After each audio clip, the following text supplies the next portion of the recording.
The girl was seen by everyone as the epitome of elegance, a proper young lady blessed with grace. Yet, the first time she met her teacher, she demanded he clean her feet with his mouth. The teacher not only refused her outrageous request, but he also slapped her across the face. Before coming to this place, Derek, the teacher, had already been granted permission by Dira's father to discipline her as he saw fit. The reason for such authority being granted Derek, however, stemmed from an unexpected truth: his beggar origins. In reality, Derek was not an ordinary beggar.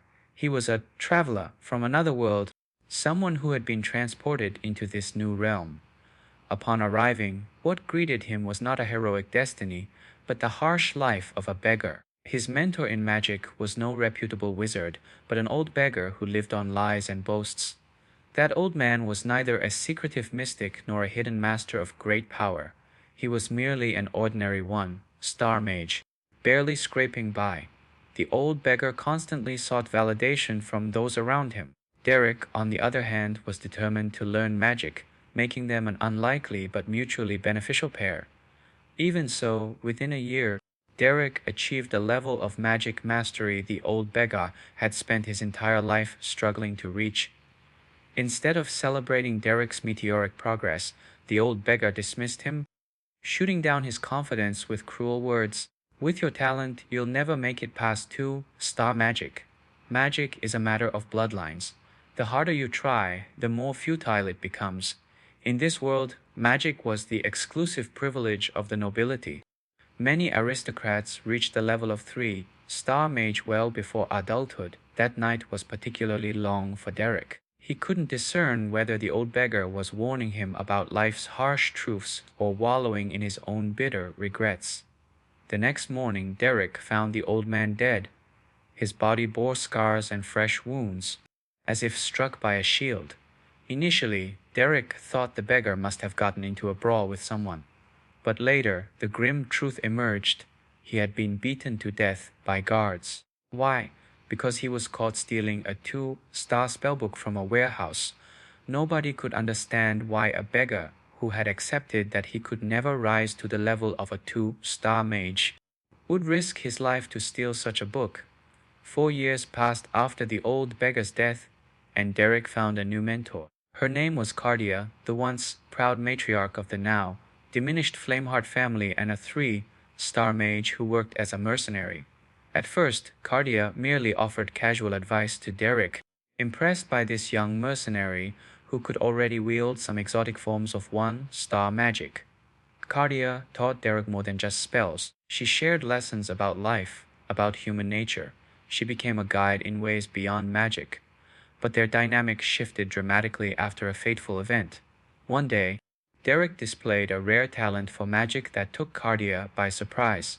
Without hesitation, she took him to a secluded alley and explained, "You understand, don't you? Nobility is fiercely protective of their privileges. Magic, above all, is their greatest claim to superiority. Power like yours might be seen as a gift among nobles, but for a commoner like you, it's dangerous. Common folk rarely reach the level of a 3-star mage, and only after dedicating their whole lives to study. What you just used was confusion magic, a 2-star spell known as phantom sounds. That's incredibly rare for someone like you." From then on, Cardia took Derek under her wing, traveling far and wide to pass on her knowledge to him.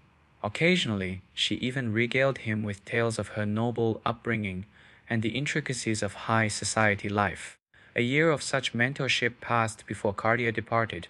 She had been recruited by Earl Albest, a noble more influential than some dukes in the capital, to serve as his private magic tutor. For Cardia, this was an offer she couldn't refuse, a once-in-a-lifetime opportunity that anyone would consider a great fortune. Before leaving, Cardia gifted Derek a 2-star spellbook. Then she disappeared from his life. Determined not to stop there, Derek taught himself 2 additional 2-star spells. At just 16 years old, Derek was already far beyond what anyone would expect for someone of his status. But he knew this was only the beginning of his journey. That same year, Derek received an offer that would alter the course of his destiny. It came from Duke Duprain, a man known for his immense wealth. The Duke issued a request to exterminate magical beasts threatening the outskirts of his territory. To anyone else, it seemed like a straightforward job. But Derek's keen instincts told him something was off. Why would a family as powerful as the Duprains hire mercenaries for such a task? Recalling the warnings he had received from the old beggar and Cardia, Derek initially turned down the offer. Yet, the reward was too tempting to ignore. 1 gold coin as an advance payment, and all they had to slay were some low-level goblins. Unfortunately, Derek's suspicions proved correct. The job was a ruse. The true purpose of this mission was to find a suitable magic tutor for the young lady of the Duprain family. The 3 other individuals involved in this scheme were not who they seemed. The elderly man, Darren, was the chief steward of the Duprain estate. The woman, Catalina, was the headmaid of the household, and the last person, Esrine Eleanor Duprain, was the eldest daughter of the esteemed Duprain family. Despite the suspicious circumstances, Derek accepted the job, but inwardly he remained on guard. These noble families had no logical reason to choose a mere mercenary like him as a teacher. Meanwhile, tension brewed within the Duprain family. Rhaegar, one of the family's heirs, stormed into his father's study, interrupting a discussion. Father! Valerian! Look at what's happening. Rhaegar, what is the meaning of this? Haven't I taught you to always conduct yourself with decorum? I assure you, the one who's been lacking decorum isn't me. It's Dilra! Do you know what she's been doing to the servants? Lower your voice, Rhaegar. Your father and I are in the middle of an important conversation. Just last month, over 10 servants resigned because they couldn't stand her. She smashes furniture on a whim. How much longer must we tolerate that troublemaker? Enough. Valerian couldn't bear hearing any more. He turned to Rhaegar, his younger sibling, and said, "Leave us. Father and I have things to discuss." After Rhaegar reluctantly left, Valerian continued addressing his father. "Father, at this point, no one can deny that Dilra is a walking disaster. We do still have Ezrine, don't we? Perhaps it's time we stopped wasting resources on Dilra altogether. Rhaegar must learn that such decisions are not his to make. I've already sent the steward to investigate the monastery. He's quite skilled, and there are even some noble youths like him. Instead of letting him become a burden to us, isn't it better to follow the will of the gods? If we don't intervene with someone like him, it's only a matter of time before he becomes a threat to our family." But before Reg could finish, Duke Duprain grabbed his head and slammed it hard against the table. "I've already said this once. You are not the one to make these judgments. When making decisions, you must be decisive." Elsewhere, Esleen and Derek had already entered the Duke's estate. "Have you heard anything about my sister Dilra?" "I've only seen Miss Dilra on the Duprain family tree," Derek replied politely. "I see. To most outsiders, she probably doesn't stand out much." At this moment, the two bumped into Valerian, who was leaving the Duke's chambers. "Reg, it's been a while. Eslin, are you doing well in Albester?" "Thanks for your concern, brother. I've been doing very well there," Eslin said warmly. "That's good to hear. As you can see, Reg has had a little accident. We'll catch up later." From their expressions alone, it was obvious that some sort of conflict had occurred within the Duke's estate. When Derek noticed a maid quietly sobbing nearby, he began piecing together some conclusions in his mind. Soon after, Aslin and Derek entered the Duke's study. Aslin, as always, exchanged brief pleasantries with her father. "This here," she said, gesturing toward Derek, "is the magic tutor I brought back from Albester. He's willing to teach Dilra." But judging from the Duke's indifferent expression, he clearly wasn't taking the matter seriously. "You must be busy, father. I'll excuse myself for now," Eslin said tactfully. However, as she prepared to leave, the Duke stopped her. "Let the boy stay." Turning to Derek, the Duke studied him closely. "You look young," he remarked. "Are you even 16 yet?" "Yes, I am," Derek replied respectfully. Having been coached on proper etiquette by a former noble, he maintained a composed demeanor. And how proficient are you in magic? What level can you perform at? I have some skill in exotic magic, Derek answered modestly. Don't lie. Excessive humility is not a virtue, the Duke said sharply, realizing that such modesty wouldn't work here, especially in front of a master like Duke Dupren. Derek adjusted his tone. My apologies if I spoke out of line. No matter. I understand why you've chosen your words carefully, the Duke said, observing him. But let me be frank. Judging by your age and appearance, you don't strike me as someone suitable to be a magic teacher. Derek hesitated for a moment before revealing the truth. I'm a mercenary, Your Grace. Well, if Esslin chose you as a teacher, I have no further objection. I'll permit you to visit the villa where Dira resides. A maid will escort you. The Duke's words were curt. You may leave now. But just as Derek turned to go, he stopped and asked, May I request something of you, Your Grace? The Duke raised an eyebrow. Go ahead. Since I'm a mercenary, my job is to fulfill the requests given to me. Mrs. Lean has tasked me with teaching Miss Dira magic and helping her become a respectable member of noble society. Are you asking about matters that should already be obvious? The Duke asked, his tone clipped. To better fulfill this responsibility, I hope Your Grace might grant me some authority to proceed effectively, Derek said firmly. At this request, the Duke's expression finally shifted, as if the words carried more weight than he'd anticipated. Meanwhile, Dilra, at her villa, flung a plate at one of the maids. I'm so sorry, Miss Dilra, the maid said trembling. What's the use of an apology, you worthless fool? Get out of my sight. With fury still in her eyes, Dilra added coldly, If I see you again, I'll aim for your face next time. In another part of the city, the guildmaster of the mercenary guild was discussing Derek. Why give the position of a noble's magic teacher to a commoner?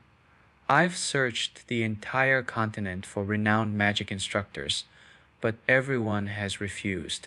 I had no choice but to make this decision, replied another voice with a wary tone. Derek may have grown up as a mercenary, but he's knowledgeable about noble behavior and culture. His former teacher was a nobleman who'd fallen on hard times, and Derek picked up a lot of formalities from him. Ah, I see now. The guildmaster nodded thoughtfully. From what I've heard, Derek does seem extraordinary for a mercenary. His manners and kindness might just make an impact. Elsewhere, Derek, led by Daron, arrived at Dilra's villa.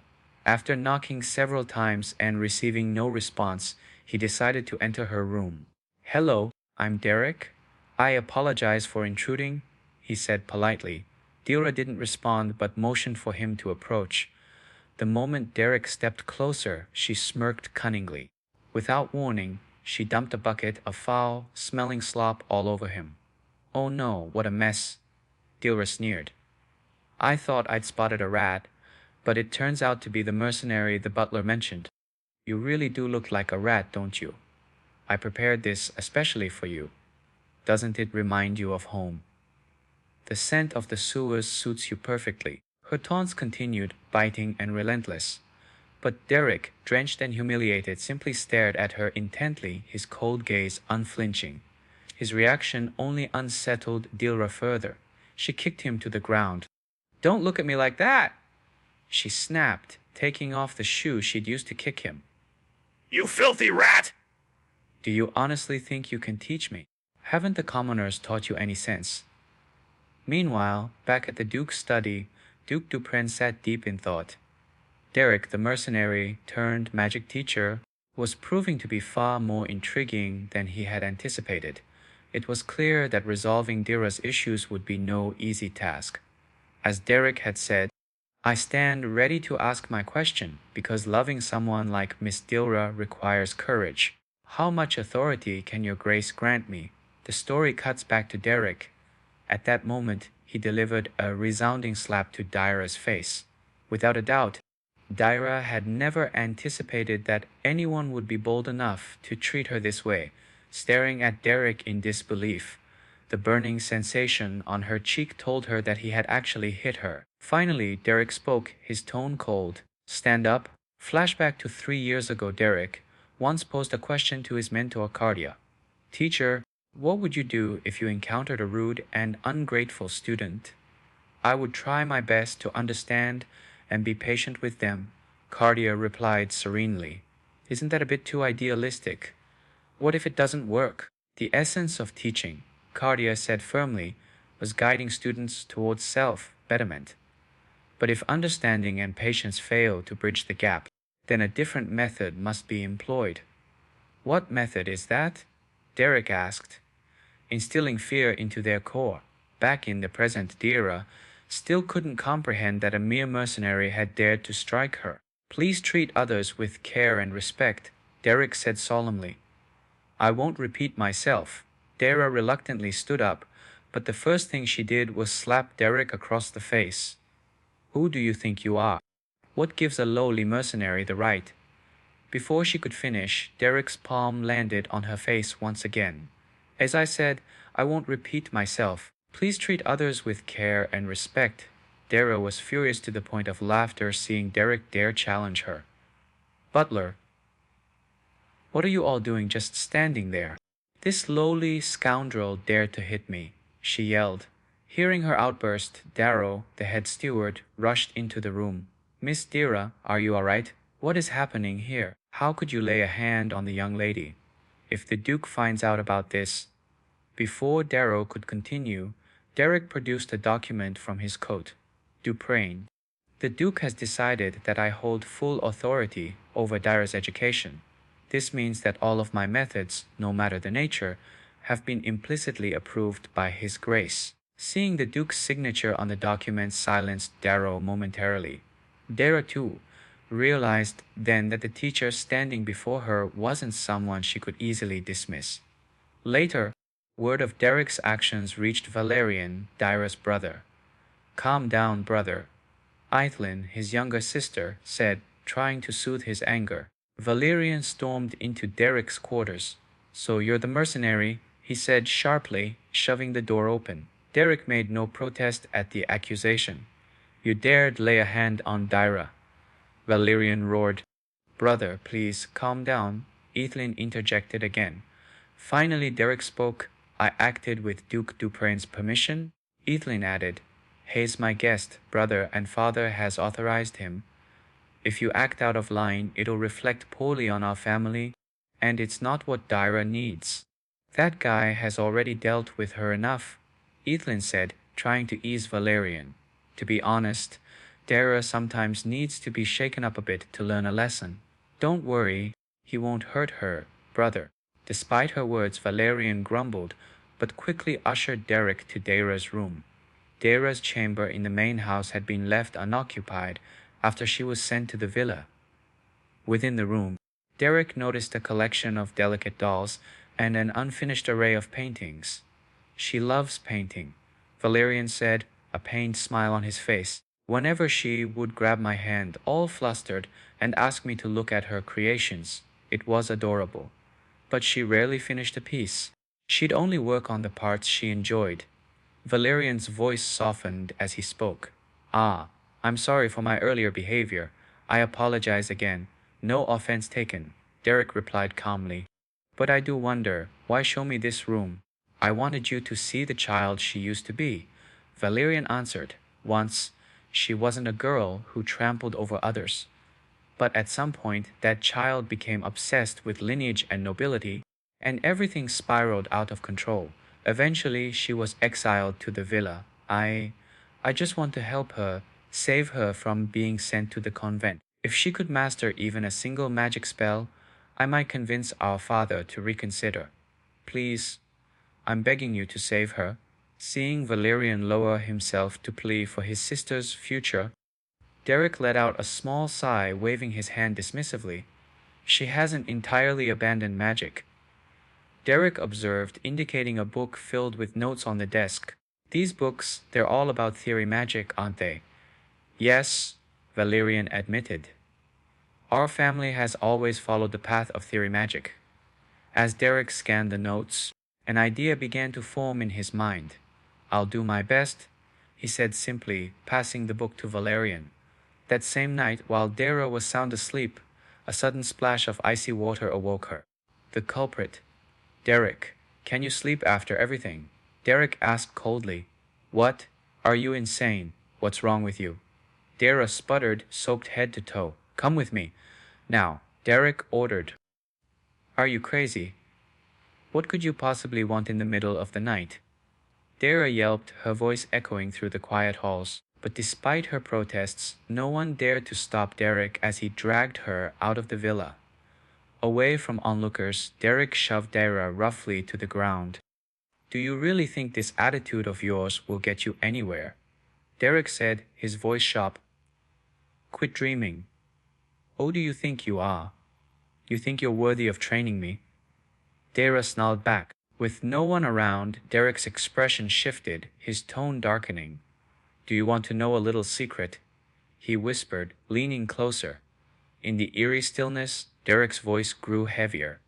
To be honest, I never intended to teach you magic. I just enjoy breaking people like you, noble, arrogant snobs who believe the world revolves around them. Dara froze, fear overtaking her. Derek's face twisted into a cruel grin. Why should commoners respect nobles? The title of teacher. It means nothing to me. You think I care about magic? No. All I ever wanted was a reason to put people like you in their place. You. Dara choked, trembling at the sheer malice in his words. Do you think that scream sounds sweet? Do you really think you can escape unscathed after doing something like this? Of course, I'll be fine. After all, you'll be thrown into a convent soon anyway. Do you think anyone will believe a word you say? And even if something does go wrong, the worst that can happen is my death. Trading the life of a commoner for the life of a noble. No matter how you look at it, it's a fair deal, isn't it? Besides, if I just run away, nothing might even happen. At the very least, I helped the Duprian family get rid of a potential problem. At that moment, Dilara realized that if Derek caught her, she might truly die here. Running back to the villa would only result in him dragging her back again. So, she decided to lose him in the woods she knew so well. If she could escape through the forest and reach the Duke's residence, the one in danger would no longer be her. It would be Derek. But just as her plan began to take shape, a sudden bright light emerged from behind her. Derek had cast a 2-star magic spell, a fireball. This meant the 16-year-old mercenary pursuing her wasn't just experienced with a sword, he was also a 2-star mage. When the fireball exploded close to her, fear paralyzed Dilara and she collapsed to the ground. For the first time, she truly felt how close to death she was. How could this happen? She whispered, trembling. My bad, Derek said with a smirk. Looks like I missed. Dilara scrambled to her feet and darted into the woods without looking back. But as she continuously glanced over her shoulder to check Derek's position, she tripped and fell. By the time she got up again, Derek's magical attacks were closing in on her, getting closer and closer. You're quite agile, Derek teased, his tone both amused and taunting. Not what I'd expect from someone locked up in a villa all day. Sizing the moment Derek paused to speak, Dilara found another opportunity to make her escape. But deep in her heart, she knew that endless running wouldn't save her. Sooner or later, she'd be caught. When she glanced back, she noticed Derek's focus was solely on maintaining his magic spell. An idea flickered to life in her mind. When Derek finally looked up, Dilara's figure had vanished. However, the woods around him looked eerily familiar. Derek recalled a painting Dilara had made and realized she must have spent much of her childhood here. The elements in her artwork, the energy of the natural world, were signs of her latent magic perception. After sensing the magic surrounding this forest through his own spells, Derek became more convinced of his theory. Suddenly, Dilara burst out from behind the bushes, clutching a rock. Mustering every ounce of her remaining strength, she rushed at Derek. But, with a casual swing of his sword, He shattered her final hope. I'll give you credit for your courage, Derek said as he lowered his blade. You knew you couldn't escape my pursuit, but you chose to fight back instead. That's not an easy decision to make. Exhausted both mentally and physically, Dilera's body betrayed her. She could no longer run. You look like you're out of options. Do you have any last words? Derek asked as he stepped closer. Last words? She barked bitterly. Do you think I'll beg? Just kill me. I'd rather die on my feet than grovel like some lowly peasant. Why are you so fixated on bloodlines? Derek's sharp question took her by surprise, sending a shiver down her spine. What else do I have? She asked, her voice trembling but defiant. Aside from my noble bloodline, what is left for me? Everyone talks about magic. Magic? Do you think I haven't tried? I've tried with everything I've got, but it's useless. No matter how hard I work, I can't do it. What am I supposed to do?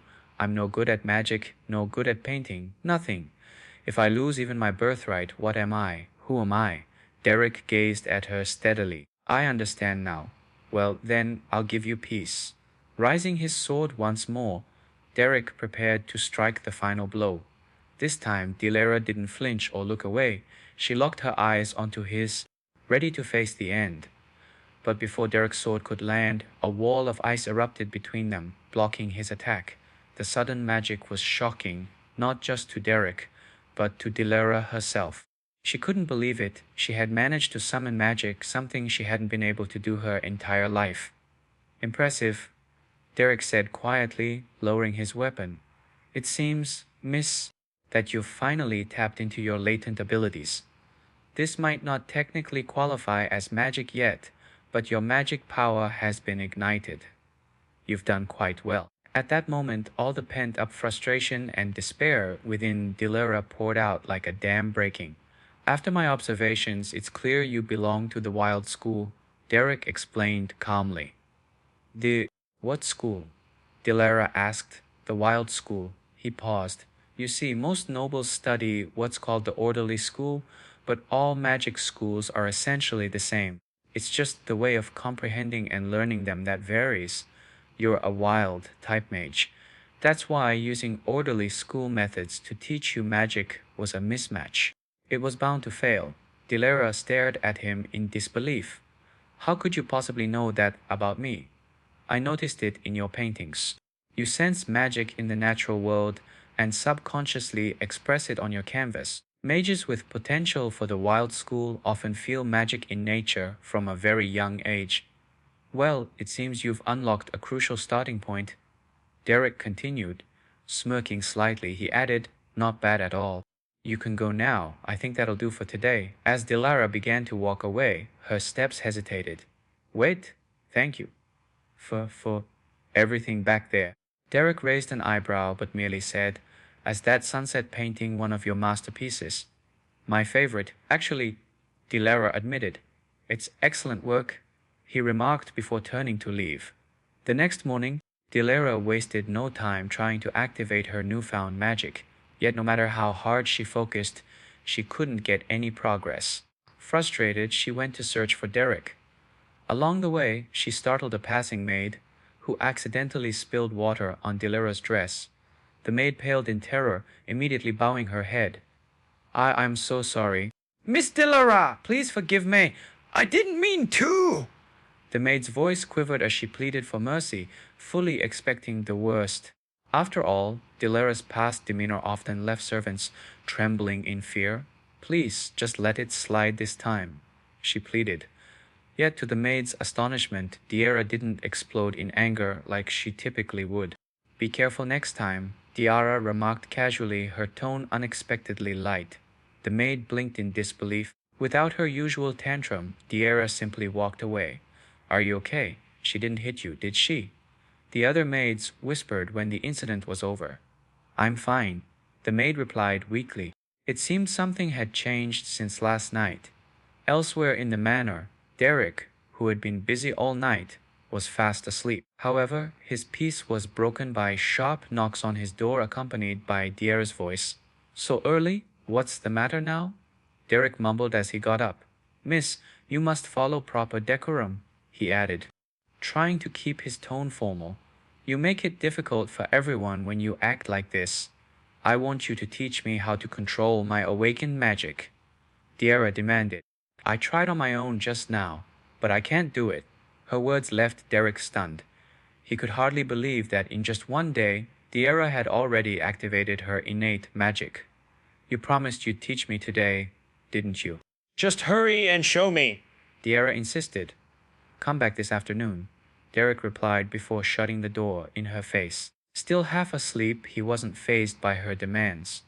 Dyron, overhearing the commotion outside, couldn't help but feel proud. I mean, how could anyone have imagined a bratty, reckless girl like Diarra could suddenly become so composed and determined after meeting Derek? You heard, right? Miss Diarra didn't throw a single plate today, one of the maids whispered to another. She didn't even scold me when I accidentally spilled water on her dress earlier this morning, another chimed in. And, did you hear? She apparently awakened her magic powers. Is that even true? The new tutor's only been here for a day. Hearing these rumors, Riga was utterly frozen. What were you saying just now? He asked sharply. Not long after, Valerian brought this surprising news to Duke Duprain and Riga. Diarra's awakened her magic, Valerian reported formally. The Duke, usually unfazed by household drama, paused his writing to look up. Well, that's remarkable, he admitted. Riga, however, remained skeptical. Father, you can't make any premature decisions based on this, he argued. Her awakening magic doesn't suddenly erase her history of mischief and irresponsibility. His tone visibly irritated Valerian. Riga, instead of criticizing, how about acknowledging her progress for once? Or have you truly forgotten all the cruel things she's endured under this roof? Unmoved, the Duke returned to his paperwork as the two siblings continued their bickering. By the afternoon, Derek arrived at Diarra's room as promised, only to find her sulking on the bed. Miss, are you throwing a tantrum? Derek teased lightly. I'm not throwing a tantrum. I'm just angry. Even if you were, it wouldn't change anything. Derek replied coolly, unfazed. Everything has its time and place. Unable to hold back, Diarra snapped. I already told you, I'm not throwing a tantrum. Her fiery retort was met with a quiet yet sharp glance from Derek. His intense crimson eyes momentarily locked onto hers. Flustered, Diarra turned her head away. Fine, she muttered. Pretend I'm throwing a tantrum. You'll wear yourself out if you let this new surge of power go unchecked, Derek advised calmly. Take it slow. Learning should always be balanced with rest. Now, let's begin today's lesson. Strict as ever, Diarra muttered under her breath with a pout. Then her mind wandered momentarily to the unique, albeit brutal, methods Derek employed to help awaken her magic in the first place. Let's just get on with it. Today, we'll focus on controlling the activation of your magic. Once you've mastered that, it'll pave the way to learning stellar magic, Derek explained while preparing the lesson. Our wild magic school is best suited for independent learning. Unlike the structured school of magic, we value freedom and adaptability, he added. And you, miss, are quite a natural fit for it. What's that supposed to mean? She asked, raising an eyebrow. Exactly what it sounds like. Your spirited personality and the special bloodline you inherited make you uniquely talented. The moment these words left Derek's lips, Diarra's demeanor shifted entirely. Are you saying I'm talented? Yes. When you awoke your magic, you simultaneously erected an ice wall, a remarkable feat for a beginner. That's talent. So, I'm a genius, then, Diarra concluded, her voice brimming with newfound confidence. There's a difference between being talented and being a genius, Derek responded matter-of-factly. Eyes there, though, she teased. There is, he replied seriously. Fine, fine. Whatever you say, Diarra conceded, exiling dramatically. As the two immersed themselves in practicing magic, neither noticed Riga lurking outside the window. His expression was cold, and it was clear Diarra's swift progress with magic vexed him deeply.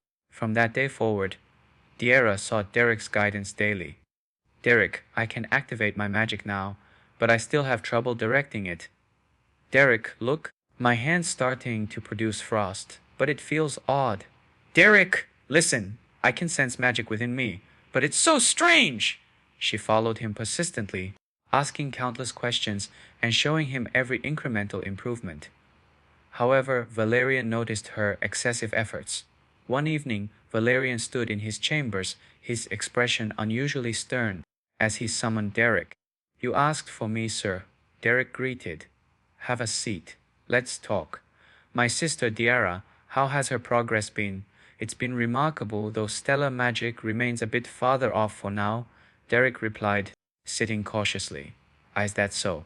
Well, our mother is scheduled to return from the social season next week, Valerian informed. I feel compelled to warn you, she's not easily charmed.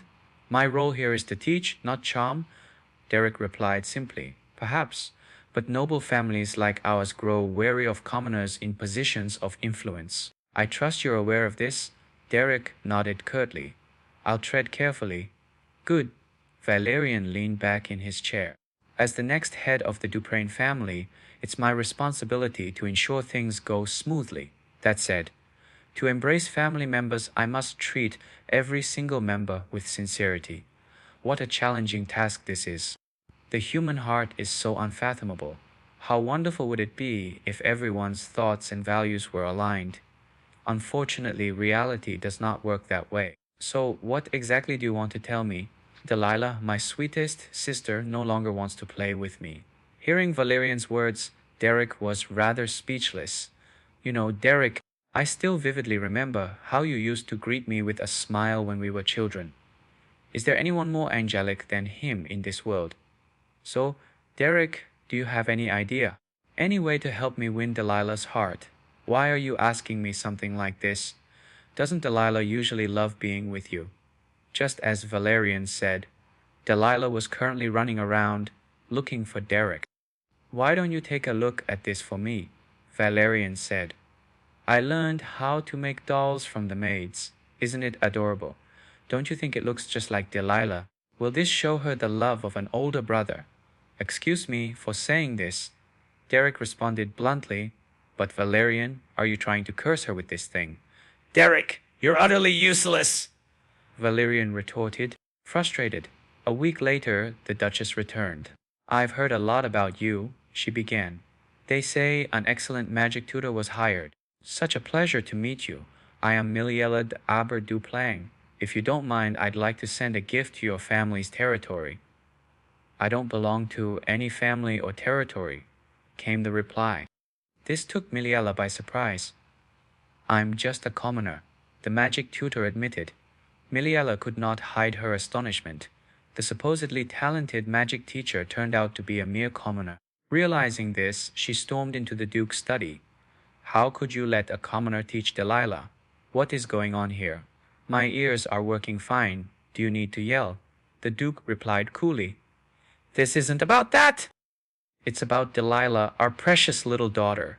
You know, I don't favor hiring commoners, but none of the tutors with noble bloodlines were willing to stay. Nevertheless, you cannot allow someone who used to scrape by as a mercenary to teach her. Finding a suitable magic tutor is no easy feat, the Duke countered, and Derek came recommended by Ethelyn herself. Even so, there should be some minimum standards, Miliela fired back. Why don't you call your brother? He only claimed he was busy last time. Things have changed now. Delilah has awakened her magical abilities. Managing a territory isn't as simple as it sounds, the Duke said. And being part of high society isn't exactly a walk in the park either, is it? In those circles, a tutor is like a badge of honor. But you've brought in an unknown commoner with no family name. Are you trying to make Delilah a laughingstock when she enters high society?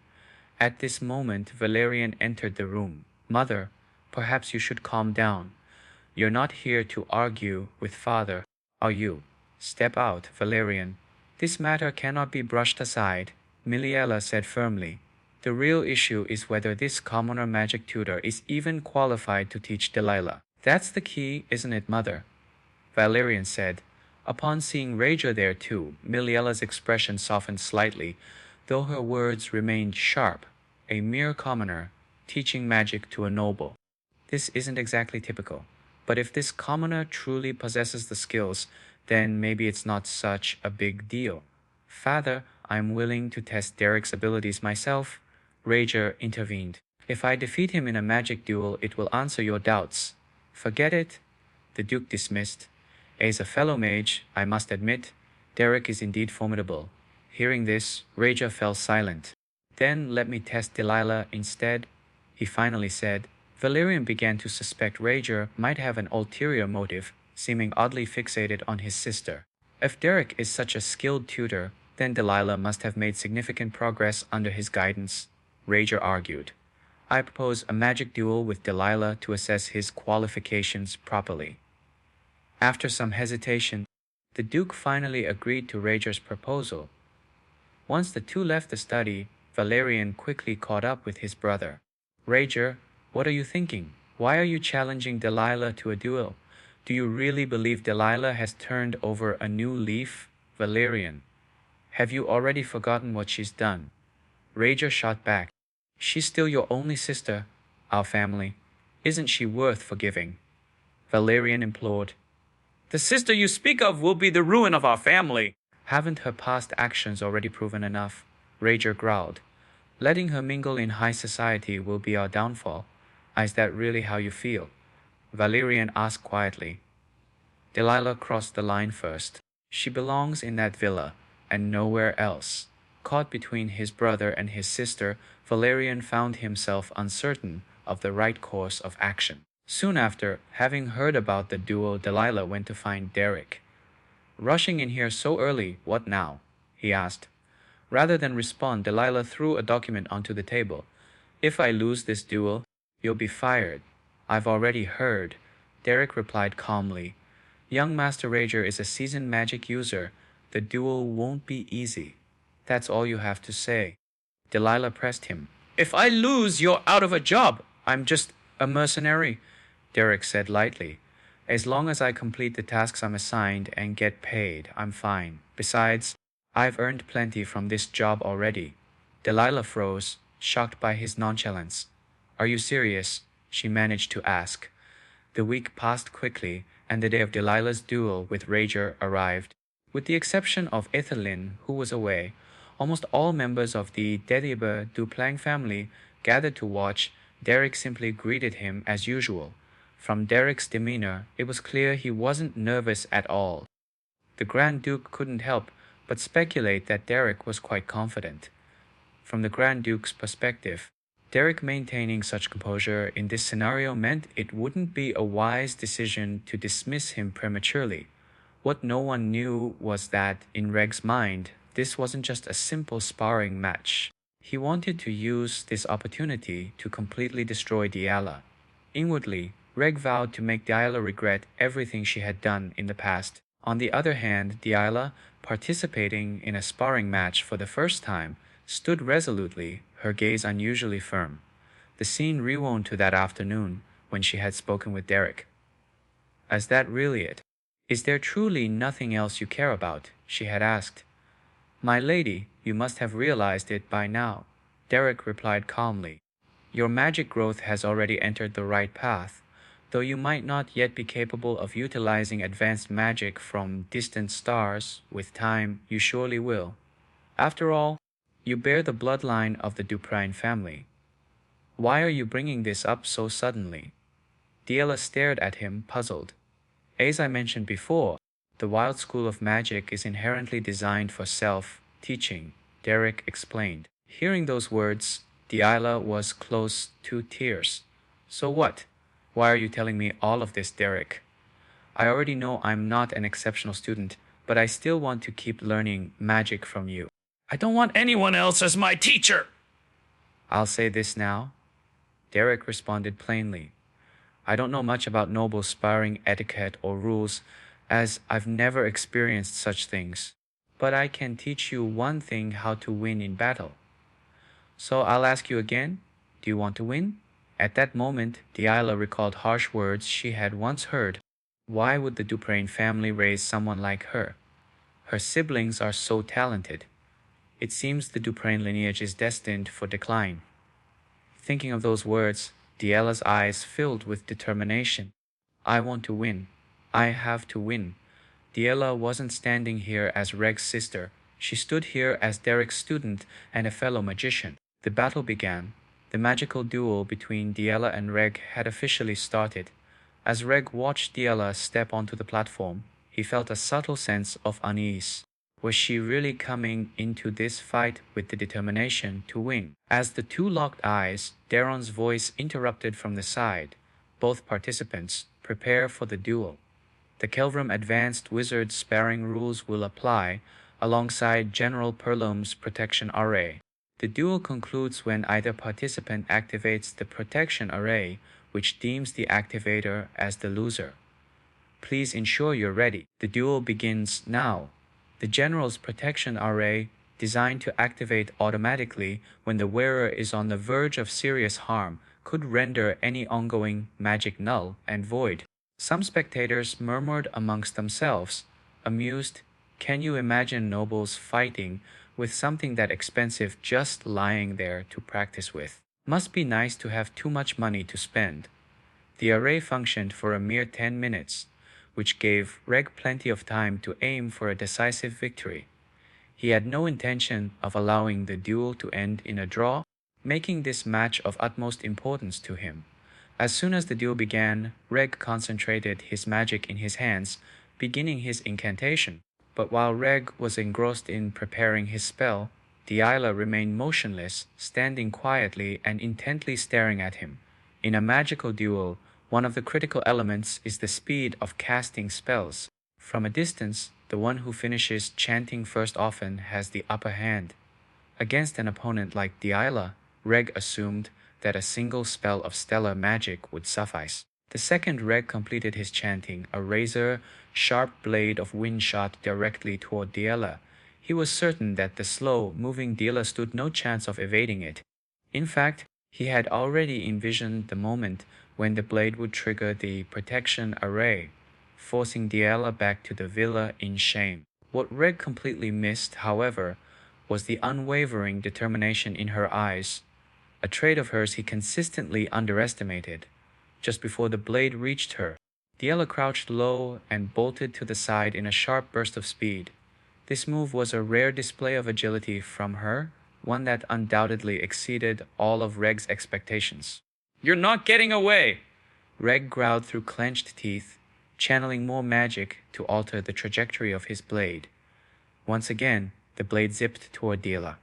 In Reg's mind, there was no way this girl, who had been confined to the villa for so long, could possess the physical stamina of an ordinary person. If he could see the fiery resolve in her expression right, now his thoughts might have changed. While Reg was skilled at using advanced magical techniques, he lacked true combat experience. Forcing the blade to alter its flight path only depleted his magical reserves faster. As the blade closed in on Diela once again, an ice wall suddenly rose from the ground, intercepting the attack. Technically speaking, a basic wall of ice constructed purely with magic shouldn't have been able to withstand a stellar magic spell. Yet, because Reg had altered the blade's trajectory, its power was already significantly weakened. Still, Reg did not believe Diela could continue fending him off with mere temporary tricks like this. He stayed rooted in place, quickly starting a new incantation. This time, he aimed to fire off 3 consecutive blade spells, his most refined attack technique.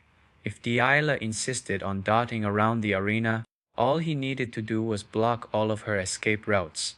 Moreover, he refused to believe she could rely on flimsy ice walls to hold up against multiple blows. Listen carefully, Lady Diela. Derek's voice echoed in her thoughts. The techniques of mercenaries differ greatly from those of nobles. They don't worry about winning with honor. Their only focus is winning at all costs. For this reason, their battles may not align with the aesthetics of traditional noble dueling. Even if you succeed, you might face criticism. But despite that, their methods can bring you victory. Are you certain you want to learn from me? I'm certain, Diela had responded firmly. This time I have to win. I will win. Returning to the present, Delilah started analyzing the situation in front of her, guided by Derek's teachings. She immediately summoned more ice, creating several frost pillars around the battlefield. Delilah then began weaving between the frozen structures, using them as cover. While Reg's raw power far surpassed Delilah's, she never lost sight of Derek's advice. She kept moving. Cress's own teachings were clear. While there may be differences in strength among mercenaries, there was always a slim chance of victory. This was because what they engaged in wasn't friendly sparring, it was a battle. As Derek had anticipated, Reg turned out to be a novice fighter. He kept forcefully altering the trajectory of his wind blades, which drained an immense amount of his magical energy. This caused the speed and intensity of the blades to weaken significantly, making them less effective compared to typical alien magic spells. Only with this decrease in potency was Durla barely able to evade the attacks. Derek once said, "In battle, one must adjust the battlefield to their advantage and exploit every possible edge. This means doing whatever it takes to win, even manipulating the opponent's mindset into underestimating you could work in your favor." When Durla realized dodging the blades was impossible, he summoned an ice wall using his magic to block the attack. However, Durla had only recently awakened his magical abilities. The strain of such high-intensity combat was beginning to take its toll on him. It was at that moment that Reg's voice echoed through the air, declaring confidently, "It's over." Startled by his words, Durla whirled around only to discover that the final wind blade Reg had launched had somehow circled behind the ice walls. In the very instant it struck its target, a massive plume of dust entirely obscured the battlefield. The stage was now shrouded in a thick haze, leaving the true outcome hidden from every spectator's view. Yet, Derek remained calm and collected. He believed that Durla would never be defeated so easily. Not far away, however, Miliera, seated among the noble audience, was not as composed. Durla Delon! "What are you doing just standing there like a fool? Stop this duel immediately and come back already." The Duke, sitting nearby, interjected, "Sit down. The duel isn't over." "What are you talking about?" Miliera retorted in frustration. "Didn't you see? Durla was hit by the magic." "Wasn't hit," the Duke replied steadily. "General Perlom's protective array hasn't activated." Even as the audience debated the events on the stage, the Duke was more focused on another figure, Derek. All this time, the Duke's eyes had subtly been observing him. To his surprise, Derek hadn't so much as blinked. Had he anticipated every bit of what was unfolding? On the battlefield, Reg, seeing no sign of the duel's conclusion, cautiously ventured into the cloud of dust to investigate. In theory, Durla should have been struck by the wind blade, yet the protective array hadn't triggered. So, where was Durla? At that very moment, Reg's gaze was drawn to a faint, familiar figure in the gaps beneath the stage. But before he could react, a creaking sound emanated from the wooden planks beneath his feet. Suddenly, a spike of ice shot up from below the stage, catching Reg completely off guard. His quick reflexes saved him, though the ice narrowly pierced his cloak. Reg found it difficult to believe that Durla had hidden beneath the battlefield, launching an ambush from below. It was a bold, almost unthinkable tactic. According to Delon, stepping outside the designated boundaries of the stage would result in immediate disqualification. Yet, judging by Delon's expression, Durla's actions clearly hadn't violated any rules.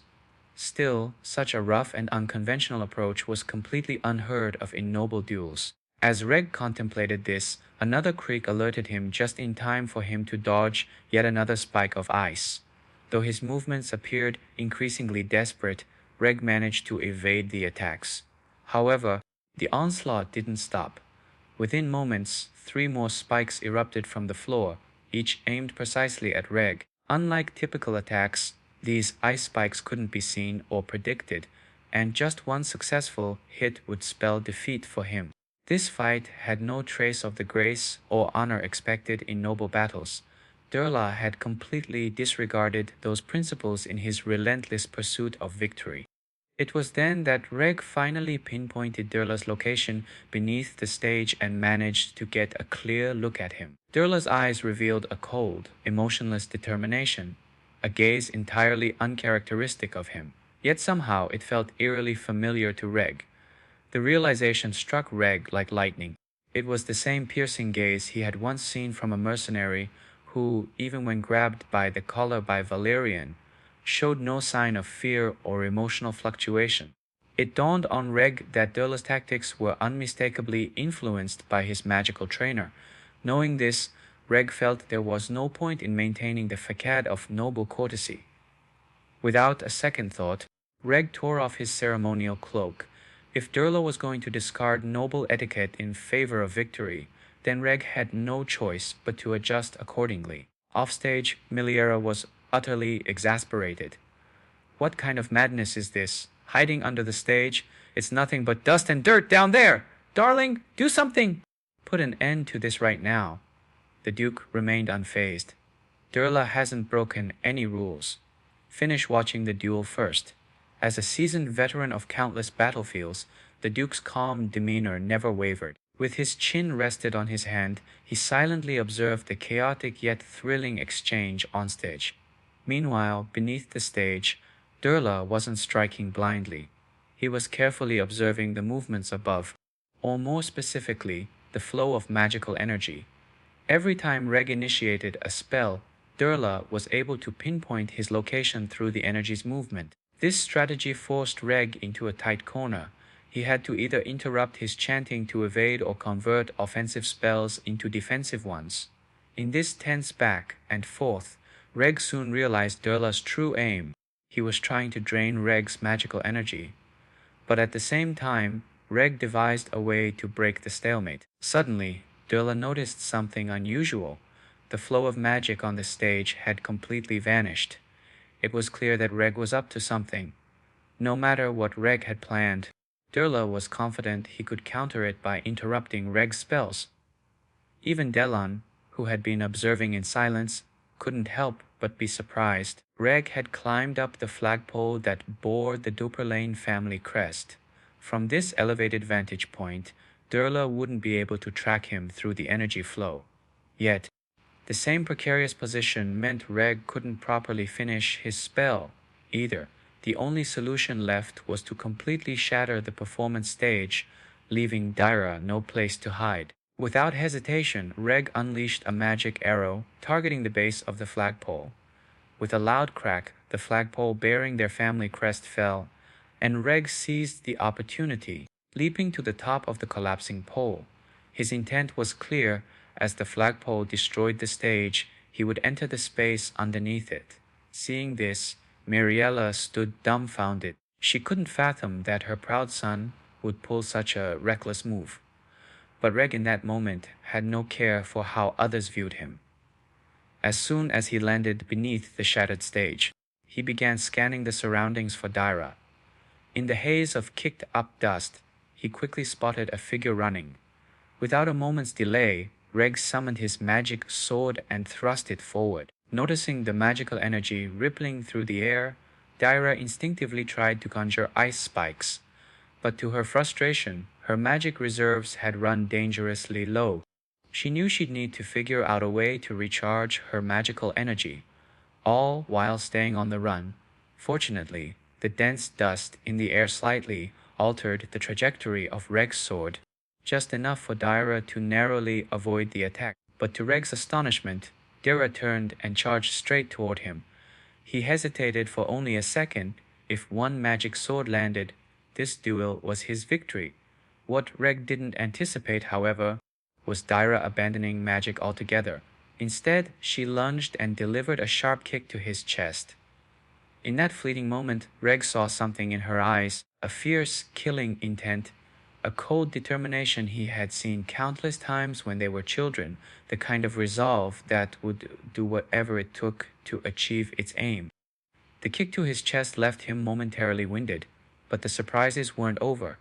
As Reg gasped for air, Daira snatched up a handful of dirt and flung it directly into his face. Though he realized her intent almost immediately, Daira had already gained the upper hand. In the brief moment of his disorientation, Dyra scaled her way back to the top of the ruined stage, using the fallen flagpole as her ladder. Reg, now fully aware of her tactics, came to another realization. Her magic had been completely drained. Still, from the unyielding look in her eyes, he could read her determination loud and clear. I want to win.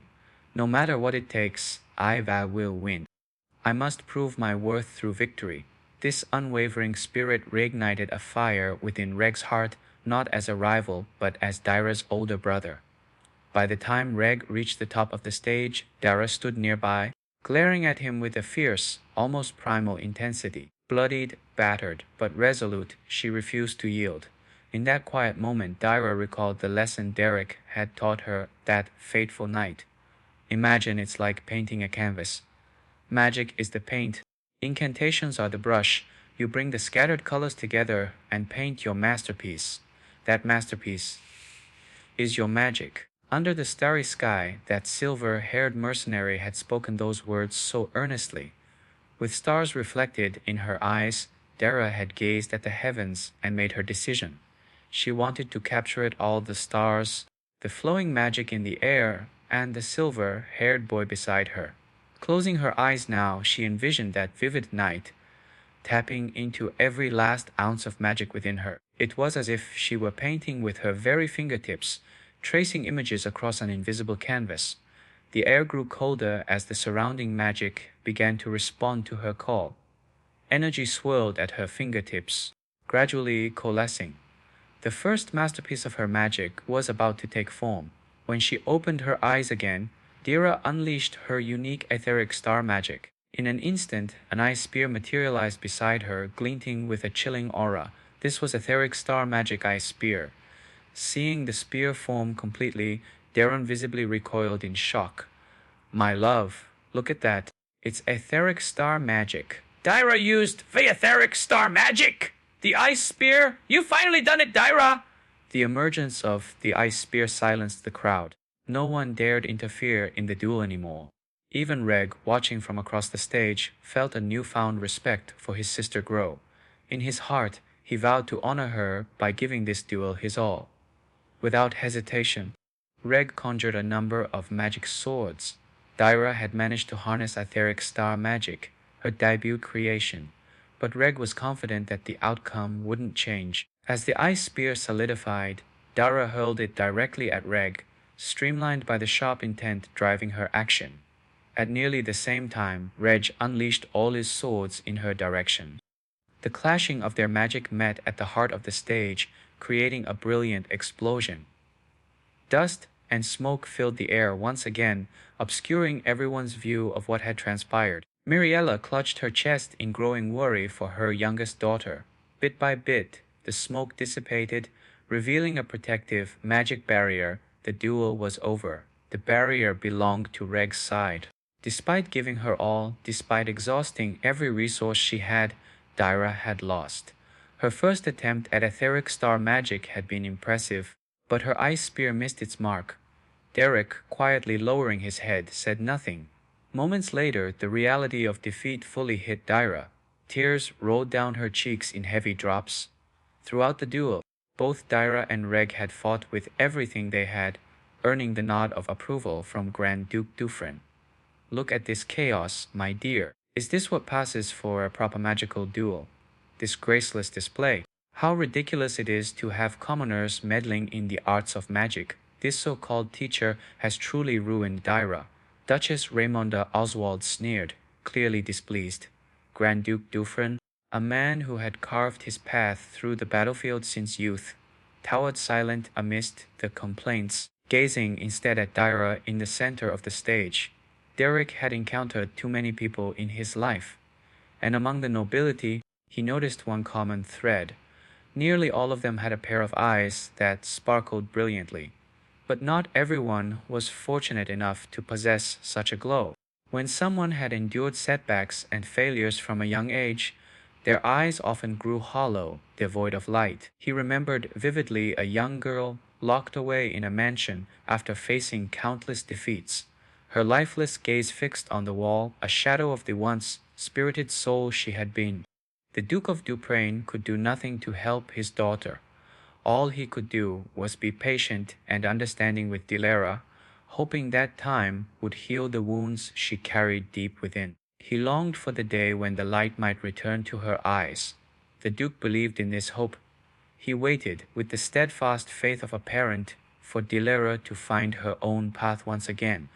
For what parent, when faced with a lost child, can do more than believe and wait? And today, in a sparring match the world had already predicted she would lose, she threw all caution aside in her desperate desire to win. Her tear-filled eyes burned with an intense hunger for victory, an aching need for recognition. "Miss Dilara, are you all right? You must seek treatment immediately," a maid urged. But the young girl gave no response. She quietly pushed away the hand reaching for her, steeling herself as she wobbled to her feet. Dilara staggered step by step towards Rhaegar, her swollen, tear-filled eyes still carrying traces of unwillingness to concede. Rhaegar looked down at her, disheveled and utterly defeated for a moment, at a loss for words. What should have been a ceremonial magic bout among nobles had spiraled into something entirely unexpected. "You gave it your best, Dilara?" Rhaegar murmured. Yet the girl made no reply, merely lowering her head in silent acknowledgement before brushing past him. As she walked past, the maids swarmed around her once more. "Let us take you to the inner room. You need medical attention right away," one pleaded. Still, Dilara refused to respond, her head stubbornly lowered as she pressed forward. By the time she descended from the dueling platform, she found herself standing in front of Derek. He said nothing, looking silently at his student. Dilara, too, knew better. As a noble, she shouldn't cry in front of a commoner. But in that moment, every ounce of frustration and unwillingness overwhelmed her fragile heart. "I lost. I'm sorry," she uttered, voice barely a whisper. The 6 simple words carried the weight of everything she had wanted to say but couldn't find the strength to express. Derek, of course, understood. For Dilara to come this far was already an achievement. It's okay. It's okay to lose sometimes. Failure is part of life. But it's through experiencing loss that you become stronger. His voice calm and steady. Derek was a man of few words, so every piece of advice from him carried great weight for Dilara.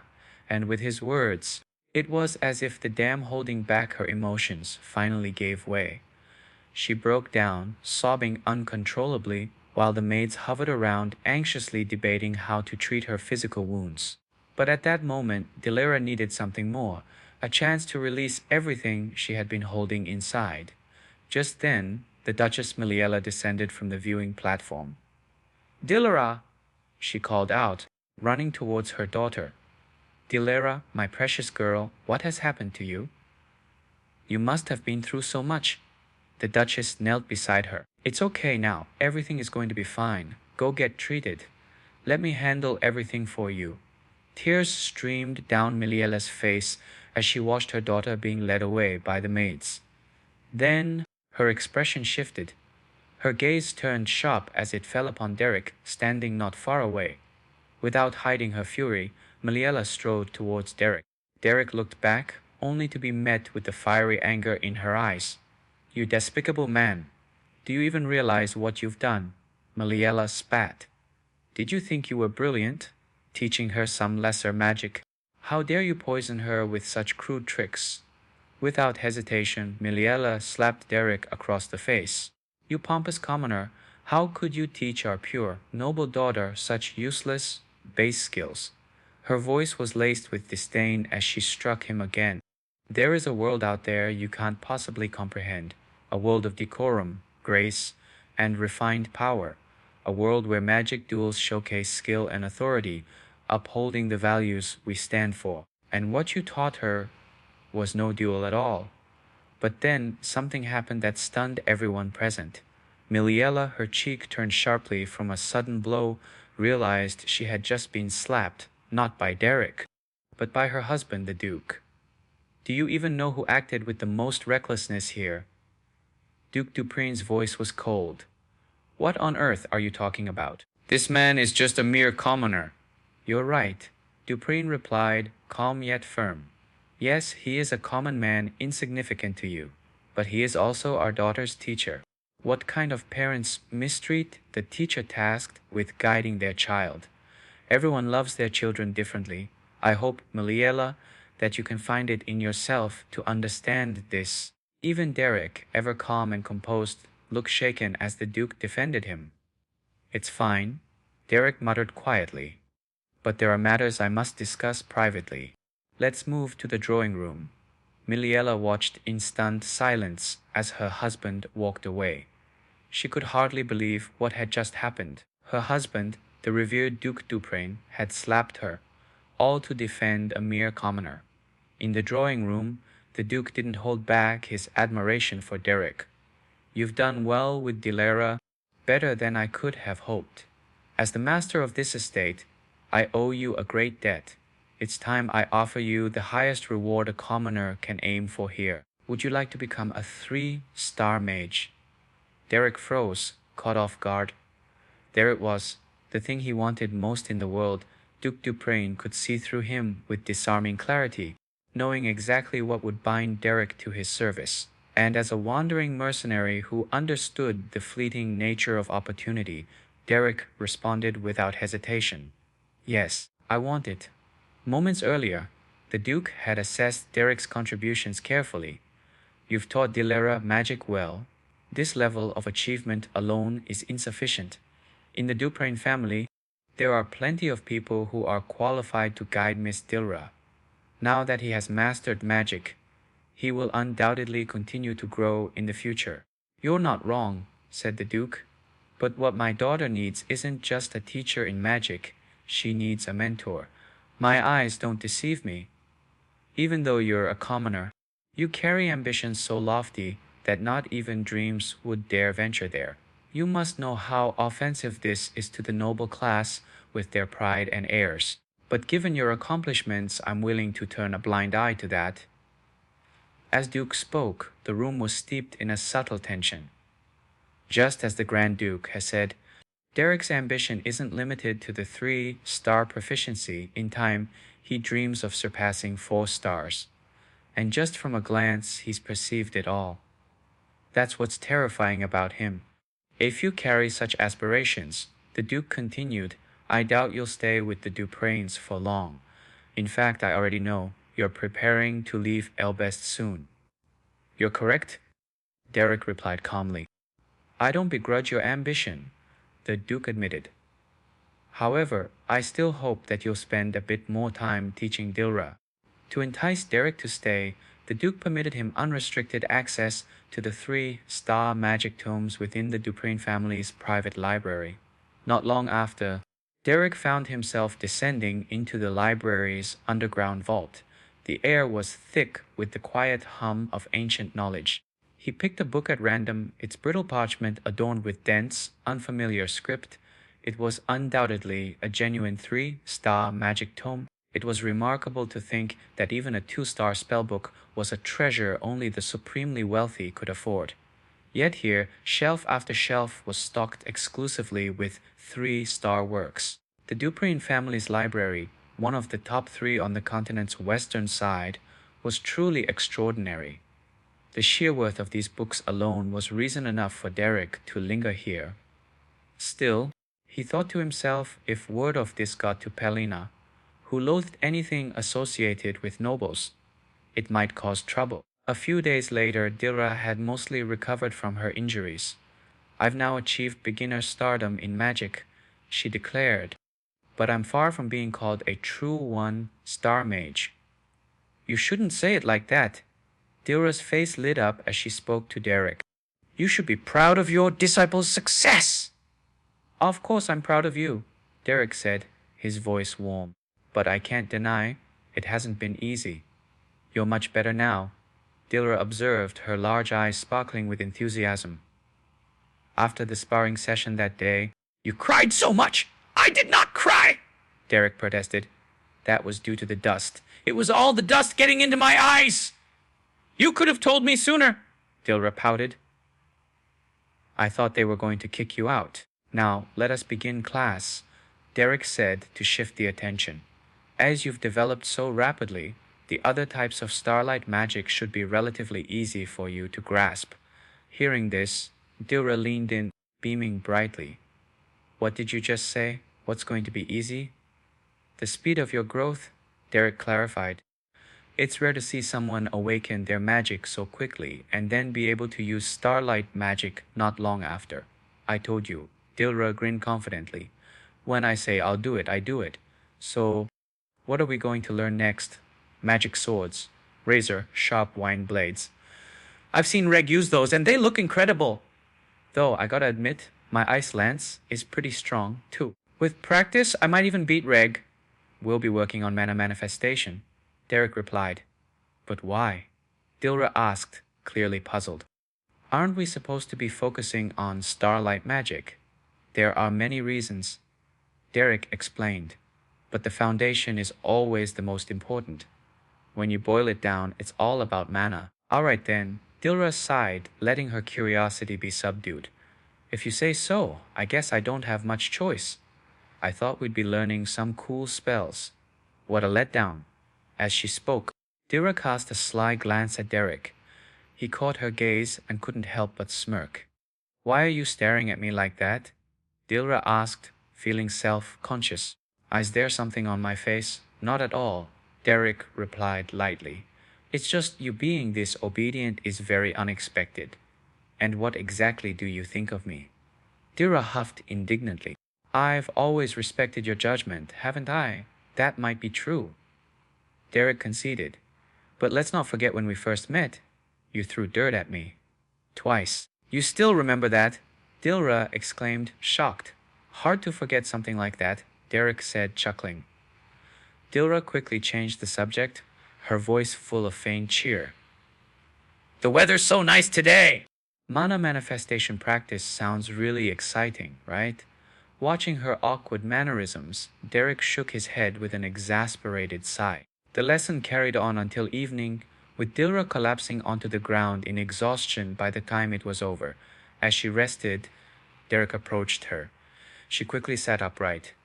So you've heard, huh? Dilra said, referring to the upcoming change in her schedule.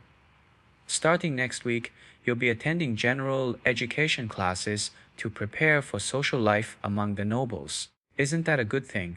Derek asked. Now that you've mastered one, star magic, it's time to focus on true noble education. No way, Dilra groaned. Basic manners, foreign languages, geography, history, botany, piano. Why do I need to learn all this nonsense? That's how your elder sister Eslim became the flower of the Duprain, Derek reminded her. She's the centerpiece of high society in Elbest. Well, I just want to study magic, Dilra muttered rebelliously. Then study magic, Derek shrugged.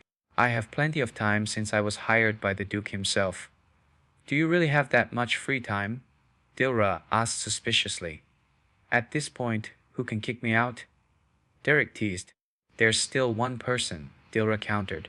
Even if my father has endorsed you, my mother won't let this slide. And her reason is? Dilra leaned closer, lowering her voice. She thinks learning from you is making me lose touch with noble values. She's worried I'll end up acting more like a mercenary than a lady. Ah, so her concerns stem from that sparring session and the lack of elegance involved, Derek guessed. Perhaps she'll try to find an excuse to remove me. It's no big deal, Derek continued confidently. Dealing with the Duchess is easier than you think. All you have to do is stop giving her reasons. The power in this matter lies with you, Dilra. Don't let anyone tell you otherwise. Derek was nothing short of a merciless mercenary, someone who seemed to revel in every unspeakable act he could conjure. Miliela couldn't shake the constant dread of imagining Derek calling out to Dilla, thinking about the unscrupulous methods he might pass on, the kinds that only mercenaries like him would employ. She even had a vivid mental image of Dilla one day, walking into society carrying a wild boar on her shoulders, trying to mirror Derek's savage demeanor. The mere thought of Dilla becoming another Derek made Miliela's head pound in exasperation. She couldn't allow it. Not her sweet, lovable Dilla. Even if her husband had accepted Derek's existence with no objections, Miliela was resolute. She adjusted her thoughts as she walked toward the mansion's grand doors, steadfastly determined to put an end to this looming issue, no matter the effort it might take. However, as she swung the door open, she froze in surprise. The very person she had been worrying about day in and day out, her precious daughter, was standing right there in front of her. "Mother!" exclaimed Dilla. "My darling daughter!" Miliela didn't hesitate for a second. Throwing open her arms, she waited expectantly for Dilla to rush into her embrace. Manners be damned. Though polite society might frown on such displays, how could Miliela ever refuse her beloved daughter? But what happened next caught her off guard.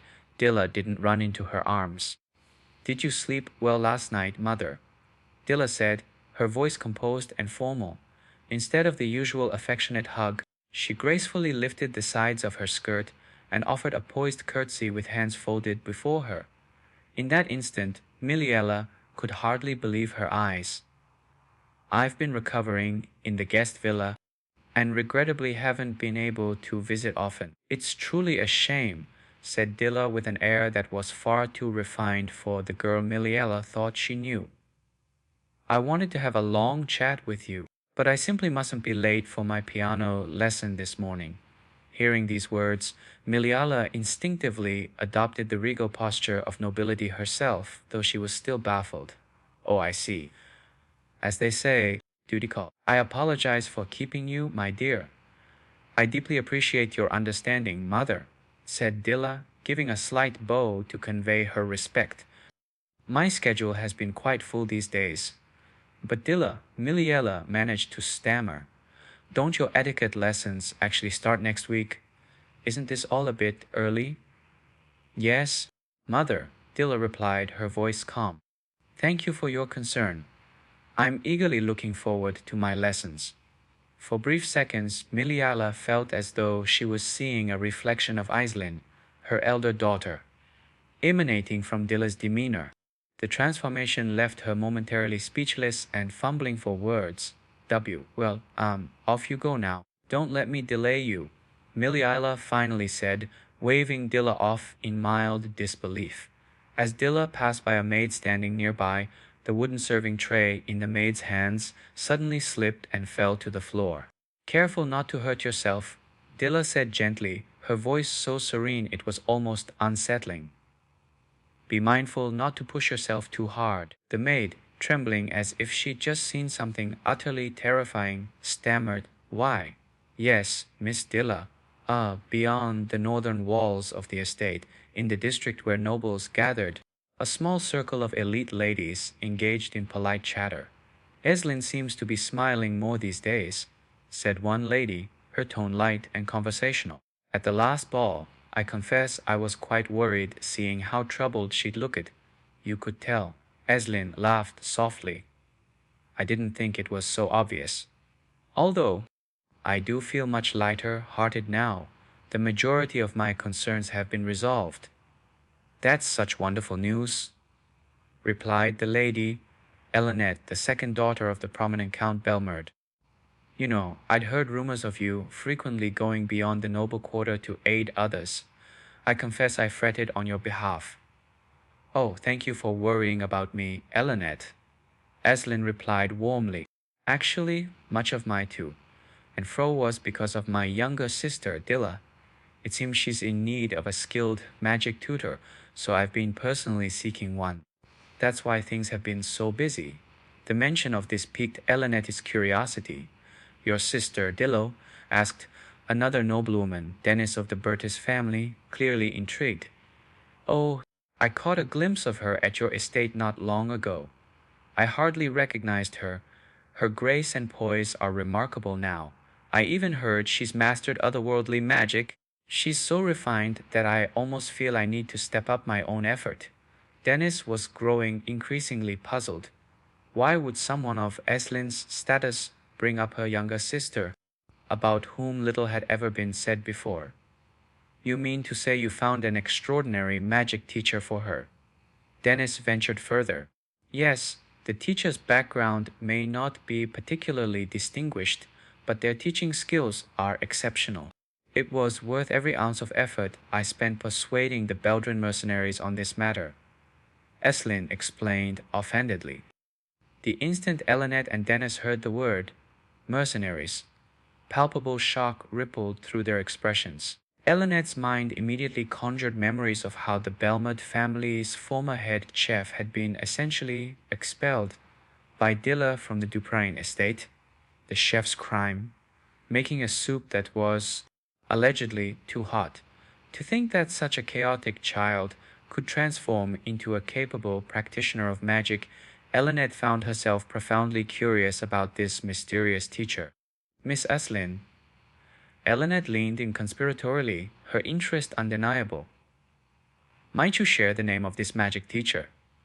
If they're working with your sister Dilla, surely they'll become even more renowned in the future. I'd dearly like to know their name. Oh, that? Eslin smiled. The teacher's name is Derek. As back at the estate, Derek, with only a rudimentary understanding of noble etiquette, had somehow, inexplicably, managed to teach Dilla quite a lot. Miliella sat stewing in the drawing room, her mind entirely consumed by one name, Derek. What had he done to her precious daughter to make her transformation so drastic? How had Dilla gone from chaos incarnate to a model of composure? It baffled Miliella. Whatever it was, she was certain she could not allow it to continue unchecked. And yet, everywhere she turned, praise seemed to radiate around Dilla's name. Miss Dilla's been so kind to the staff lately. She's become so gentle. A maid would comment one day. Miss Dilla's been in such high spirits lately. Her mood is so uplifting. Another servant mentioned a few days later. She's changed so much, it's almost hard to believe. Others would chime together. She acts exactly like Lady Eslin now. She's becoming the perfect noble lady. And every single time, it seemed to come back to 6 key words SS. It's all thanks to Misters. Derek. Sir Emiliella clenched her fists. This couldn't go on. Something had to change, as ever she had to change it. Time slid by swiftly. Elsewhere, Derek worked alone, learning 3-star magic despite his astounding talent. This time, he faced considerable obstacles in his studies. It felt as if there was just one inscrutable barrier separating him from becoming a full-fledged 3-star mage. As it turned out, these books contained magic meticulously documented by the Order of Discipline. But being a mage of the wild school, Derek needed to learn through combat and raw experience. At that moment, a voice came from behind him. It was Reg.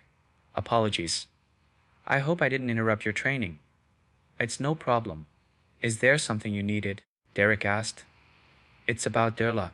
There's something I'd like to discuss with you. Reg's gaze fell on Derek's hands and the book he was holding. Oh, is that a 3-star magic book? Yes. The Duke graciously lent it to me. Hearing that it was his own father who had given Derek the book, Reg paused for a moment, clearly surprised. Well, even if you can't reach that level just yet, there's no harm in studying ahead, he remarked. Reg was suddenly reminded of the time he had wanted to challenge Derek, but his father had strongly discouraged him. Recalling that moment, a chill ran down Reg's spine. You really are something else, Reg said with a slight chuckle. But I didn't come here just for that. It's about my sister. So, if you don't mind me asking, what do teenage girls usually like? From Reg's awkward demeanor, it was clear he was here to apologize to Derla. Girls that age, maybe embroidery, or a doll that resembles her. Do you think she'd like that? For an instant, Derek recalled a particularly unfortunate doll Valerian had once made. No, absolutely not, he replied firmly, without a second thought. Actually, I thought the same, Reg admitted, and I wasn't planning to make it myself anyway. Now that I think about it, it might actually make things worse. Realizing the conversation had dragged on enough, Reg sighed and said, Why should head back if you're done training? On the way back to the estate, Reg's earlier unease began to settle down. Regardless, I really have to thank you, Derek, The atmosphere at home has been so much better lately. Valerian is focused on managing territorial matters. My father, while he doesn't openly show it, he seems genuinely satisfied these days. Is that so? The Duke certainly is hard to read, Derek mused aloud. True, but everyone in the household probably feels the same way about him.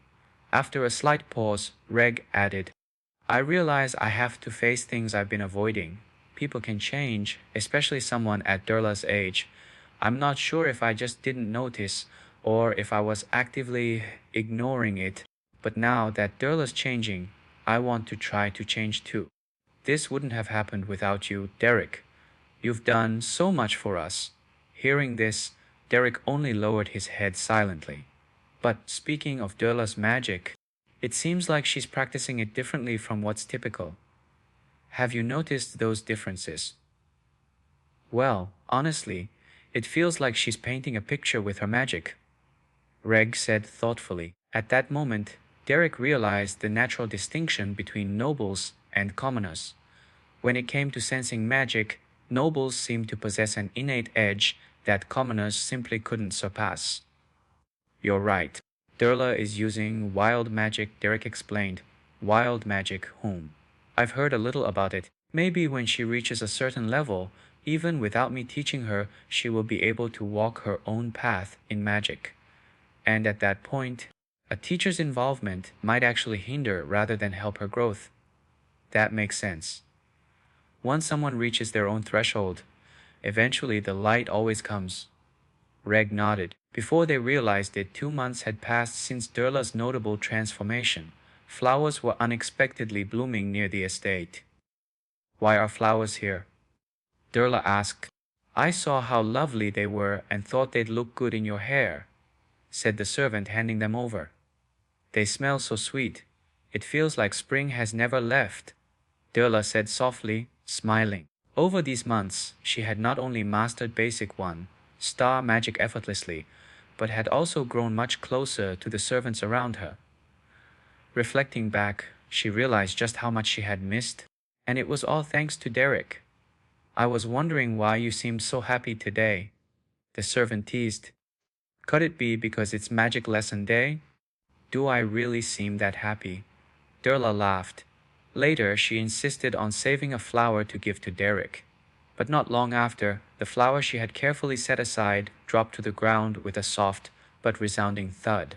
The young girl, full of anticipation, was struck by the weight of the unexpected news she just heard. Her eyes welled up with tears. What does that mean? Derek. Standing nearby, it was Valerian who had been meant to handle territorial matters. As you've just heard, Valerian said grimly, from my observations, there is nothing more Derek can teach Miss Durla for now. The seasons always change. There is no eternal winter, nor spring without end. This marked the conclusion. Durla's magic lessons had come to an end. The Duke had clearly realized Durla belonged to the wild school of magic. Her vibrant individuality had begun to flourish. If Derek continued teaching her, he might only stifle this growth. At the very least, this marked Derek's final days at the estate. The Duke stood from his seat after a brief silence. Thank you. Truly. So many things have changed because of you. My daughter has grown in ways I did not expect. I, too, have been so consumed with territorial affairs that I failed to fulfill my duties as a father. But for the first time in a long while, I feel at ease now. When will you depart? The Duke asked. I heard that Lady Athelin will visit the estate shortly. I plan to take her carriage and return to Albest. I see, the Duke nodded. For now, please return the library key. Of course. I'll return the remaining books to their proper places and have the butler deliver the key back to you. There's no need for such trouble. You may hand over the key now, the Duke insisted. In that instant, Derek understood the Duke's gesture. His gaze drifted to the 3-star magic book at his side. The Duke's message was clear. The book was a gift, a personal token of appreciation. But neither man spoke this fact aloud. With that silent understanding, Derek assisted further without protest. After bowing respectfully to the Grand Duke, he stepped out of the study. Out in the hallway, Durla had been silently waiting. You appeared suddenly, and now you're saying you're leaving just like that. Derek, Durla began. Derek had no idea how long she had been standing there. What can I do? She continued, her tone laced with helplessness. I know you won't listen, but I have to ask, do you really have to go? Can't you stay? Hearing the urgency and plea in Durla's voice, Derek fell into a brief silence before replying. I'll go back to being a mercenary, the way I always have been, and continue learning magic. As long as you miss Durla, keep working to strengthen yourself. Won't you one day make your debut in our best social circles? We'll meet again when that time comes. And when my magic improves further, I'll be able to teach you new things, too. You're so aggravating. Durla retorted with a mix of frustration and resignation. You always leave me speechless. That very night, Durla had a nightmare she hadn't experienced for a long time. Those harsh voices and malicious smiles, which had once faded away with Derek's presence, now returned to haunt her. Even though Durla had become a one-star mage and started emulating the grace expected of nobility, in the dream she was as lost and helpless as a child. Just like before she had ever met Derek. Startled awake, she sat up in bed, her body covered in cold sweat. The moonlight streamed through the fluttering curtains, illuminating the dim room. It was just a dream. She muttered, breathing heavily, trying to shake off the lingering dread. Miss, are you all right? A maid hurriedly burst into the room, alarmed by Durla's earlier scream. I heard a loud noise. Did something happen? The maid inquired, her voice full of concern. As soon as Durla saw the maid, a thought struck her. Derek was leaving because he had no reason to stay. But if she once again threw the world around her into chaos, like she used to, Durla vividly remembered what Derek had once told her: everything was in her own hands. Miss, are you feeling unwell? The maid's worried voice pulled Durla from her thoughts. Durla hesitated, torn. If she caused a scene right now, there was a chance Derek might stay. But finally, she spoke softly. It's nothing. I'm fine. Because in that moment, she realized acting out would only invalidate all the efforts Derek had made for her. Even if he chose to leave, she couldn't make his sacrifices meaningless. Time passed quickly, and the day of Derek's departure arrived. Do you want to get off near the entrance to Albest or at the commercial district? Asked Etheline. The commercial district would be more convenient, Derek replied. Thank you for everything. Come then, say your final goodbyes, Etheline prompted. We're about to leave. Hearing this, Derek couldn't help but glance back. This time, unlike when he arrived, all the younger members of the Duprian family had gathered to see him off. So, you're really leaving now? Etheline's voice softened. I have to return to where I belong, Derek said with a faint smile. Life back home might not be easy, I imagine, someone remarked. It certainly hasn't been, Derek admitted. But if you ever need anything, reach out to me. As long as it's within my abilities, I'll do whatever I can to help. Thank you, said another, nodding in appreciation. Derek returned their gestures with a polite bow, but then lifted his gaze toward the one person who hadn't spoken yet. Durla. She stood there, head tilted slightly up, her defiant eyes locking onto his. And why are you staring at me like that? She demanded. What? Derek looked slightly taken aback. Do you think I'm going to break down crying and beg you to stay? She scoffed. Don't be ridiculous. I'm not a child anymore. It's been an honor to teach you, Miss Durla, Derek said earnestly.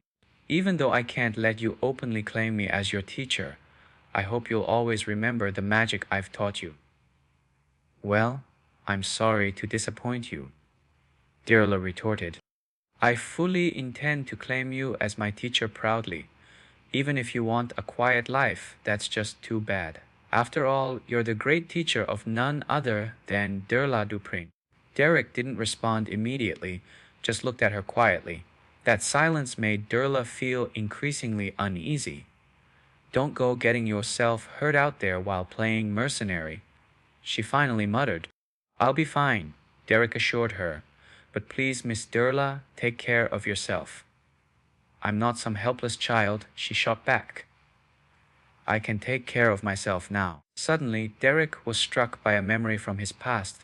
When Katya had left, he had once said those very same words, I can take care of myself now. Yet, back then, instead of looking relieved, Katya had looked more worried than ever. She had bent down and embraced him tightly, whispering a short but cryptic phrase into his ear. At the time, Derek hadn't understood her words. Years later, as he faced his own pupil, standing proudly and proclaiming that she was grown, he finally understood. Durla was still so young, the road ahead was long, and the trials of life had yet to mold her fully. On this vast journey of life, this little self-proclaimed adult was still so fragile. So, Derek decided to pass on the very words his own mentor had once left him. Miss Durla, he said softly, you don't need to become an adult so soon. Durla's eyes widened in surprise. She bit her lip, struggling to hold back the emotions rising within her. But in the end, she couldn't stop the tears from spilling over. With her reddened eyes, she simply stood there, blinking quietly. Realizing their time was up, Durla no longer hid her emotions. Goodbye, Derek, she said, letting the tears fall freely now. Yet, she still managed to smile as she waved a bittersweet farewell to her teacher. Durla was heading toward her future in Albest's social scene, and so it was easy for Derek to let her go. We'll meet again in Albest, Derek said, his voice resolute. The coach slowly came to a stop at Albest's edge. The commercial district. As Derek pushed open the tavern door, he was greeted by the sight of a blonde-haired girl landing a solid punch on a chubby boy. Well, if it isn't Derek! You're finally back. Derek didn't reply, only offered a faint smile. He had at last returned to his hometown. After finishing his magical studies, he returned home.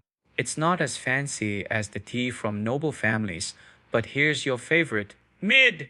Since this is your welcome drink, it's on me! Thank you, Derek replied politely, his demeanor notably composed.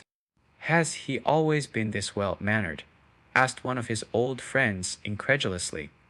Why does it feel like spending time with those nobles has made you even stranger? So tell me, how'd your magic instructor manage to keep those nobles in line? Spill the beans! It was just work, nothing worth mentioning, Derek said nonchalantly. Oh, come on! Stop acting like some hoity-toity noble. What's the deal? Tell us already. It's not like you're losing anything by sharing. Perrine, lay off a bit, grumbled one of their companions. I've been swamped ever since this guy left. Every single job somehow ended up on me. Well, on the bright side, I'm guessing Derek must have raked in some serious cash from those nobles. Bet he's paying tonight without a second thought, huh? It's not about the money, Derek replied. What I gained is far more valuable than gold. As he spoke, Derek placed a magical tome on the table before them. Wait, is this a 2-star magic book? One of them gasped. How did a commoner like you get something this valuable from nobles? You're wrong, Derek corrected. This isn't 2-star. It's 3-star. 3-star. You didn't steal it, did you? If you got caught, you'd lose your head. Literally! And honestly, who cares if it's stolen? It's a 3-star book! Derek, where did you find this? I'm thinking of borrowing one for myself? I didn't steal it. It was a gift from the Duke. Derek explained, trying to sound as convincing as possible. A noble gifting something this rare to a commoner. You've got to be joking. Or have they rubbed off on you so much you've started telling tall tales? It took a fair bit of back and forth before Derek finally convinced them that the magical tome was indeed a gift from the Duke. Picked up any new commissions lately? Derek asked, steering the conversation away from himself. You just got back and you're already thinking about work. Can't you relax for a moment? I've been out of the field for too long. It's made me feel a bit rusty. best to jump back into action while I can still shake it off quickly, Derek explained. Don't sweat it. You know how it is. Magic users like us are always in high demand in this line of work. There's never a shortage of requests. Perfect. Let's aim for something tomorrow, Derek said eagerly. The next morning, under the commander's arrangements, Derek teamed up with Perrin for a magical beast clearing mission. While Derek had been attending his studies, Perrin, as an archer, found herself taking on the brunt of the group's missions alone, often facing challenges that pushed her to her limits. But now that Derek had returned, the days of worrying about lacking firepower were behind her. What surprised Perrin more than anything else was how eager Derek was from the moment he got back. He threw himself into the tasks with such fervor that, within just one day, they had completed several commissions. Day after day, the sheer energy Derek poured into his work left Perrin exhausted, falling asleep the moment her head hit the pillow. Derek, on the other hand, would find a quiet corner each night to practice the 3-star magic, pushing himself to his limits. Over time, Derek's comprehension of the 3-star magic deepened. The previously elusive challenges began to feel within reach. Yet this very threshold tested him repeatedly, each failure accompanied by painful magical recoil. Though Derek now confidently wielded most 2-star spells, the leap to mastering 3-star magic seemed insurmountable for someone of common birth, and still he persevered, the determination in his heart unwavering. He understood that talent alone could never replace relentless effort. Time slipped away unnoticed, and as Derek grew more proficient with his magic, the first snowfall blanketed the town of Elbrist. This cold is unreal. What's up with this freakish weather? Perrin complained one frigid morning after finishing a task in the Kent Mountains. Young people like you still manage to take on missions in this cold. Impressive, teased one of the senior guild members as they handed both Derek and Perrin steaming hot towels. Thanks, I feel alive again. Perrin sighed, wiping the blood and grime from her face. Good job out there. You two should take a break tomorrow, the guild member continued. Although, there is one commission that seems like it suits you, Derek. Oh, a job that's perfect for me. Derek raised a brow. Well, it's simple and the pay's good, but it's a bit odd. It's one of the commissions that the Rohul mercenary group from the Western District turned down. Apparently, the request comes from the Bermild family, a noble household. They're looking for a commoner to help with magical duels. Basically, they need a sparring partner. So, they're hiring someone to just stand there and take hits as their punching bag. Perrin wrinkled her nose. As crude as it sounds, the compensation is generous. That said, Derek has no idea the one who issued the request was none other than Erin's acquaintance, Alrent. Ook. So, who's my sparring partner for today? Alrent asked, her tone aloof as ever. To practice attack magic, I purposefully hired commoners to serve as my opponents. What? You traveled all the way south from the northern regions just so you could practice magic on civilians. It's called live training, Alrent stated matter-of-factly. The commoners were promised ample compensation, so there's no need to feel bad. Go ahead and cast your spells freely. As if beating up civilians qualifies as training, an observer muttered. Typical aristocracy nonsense. Well, to be fair, this time they did recruit someone capable of using 1-star magic. At least they won't be completely defenseless. Another added, they'd better. I'm about to step into the realm of 2-star magic myself, and the difference between 1-star and 2-star is like night and day. If this Derek guy values professionalism, then he better bring his A game, scowled Alrent. Moments later, under her instructor's guidance, Alrent found herself facing her opponent for the day. Her eyes widened slightly. He's so young, you're my opponent. Derek stood up solemnly, offering a respectful bow. Hello, my name is Derek, he introduced politely. Rick, for some reason, Derek. Ellen seemed to find the name Derek oddly familiar, let's start the duel now, she said. Looking at Derek's outfit, Ellen thought he looked nothing like a magician. Still, unable to refuse her magic teacher's persistent urging, Ellen reluctantly stepped onto the performance stage with Derek. Speaking of which, do you know the etiquette of magical dueling? She asked. I've heard a bit about it. Just the basics, though. Derek replied. Good. Give it all you've got. I'll end this quickly, Ellen declared. In truth, Ellen didn't enjoy using magic to bully those weaker than her. Her plan was to release a shockwave spell and knock Derek off the stage to conclude the match quickly. By the way, Derek called out, when you say to resist, with all my might, just how much effort should I put in? What exactly would provide the most helpful feedback for Miss Ellen's training? Ellen froze upon hearing this. What kind of nonsense is that? Resisting. To what degree would that help me in my training? Derek's response left her teacher shaking his head in resignation. As for Ellen, she let out a short chuckle. Are you just trying to flatter me with these words? She quipped. I said give it your all, didn't I? Understood. Derek nodded seriously. I'll follow your instructions. In a flash, magical energy began to shimmer in Derek's hands. This wasn't just a practice drill anymore. This was the second time Derek had stepped into the role of a dueling opponent, not as a mentor. In Ellen's eyes, despite Derek being young and already a one-star magician, his demeanor as a commoner felt overly arrogant. Ellen felt it her duty in this duel to make clear the unbridgeable gap between commoners and nobles. She opted for a one-star shockwave spell, effective for quickly deciding battles where the power gap was significant. But just as she was about to unleash it, Derek's brilliant red eyes widened, catching her attention. Ellen sensed something out of the ordinary. Shockwave magic had no visual form. One had to instantly sense the energy to estimate its range, requiring not only strong magical perception but also agility to evade it. For a split second, Ellen was caught off guard as Derek's abilities exceeded her expectations.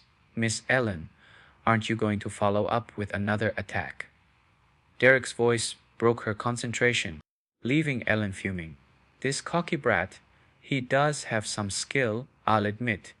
But that doesn't mean the divide between nobles and commoners will vanish, she thought. This time Ellen chose an ice arrow spell. Unlike novices who just started learning magic, her ice arrows were significantly more potent and refined.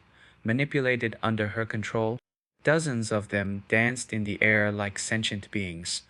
Her thought process was straightforward. If Derek wanted to dodge, then overwhelming him with sheer numbers would leave him nowhere to hide. To her surprise, Derek casually flung out a single magical arrow. What happened next left Ellen and even her teacher wide-eyed in astonishment. The dozens of ice arrows Ellen had conjured were shattered, every single one by Derek's seemingly insignificant magic arrow.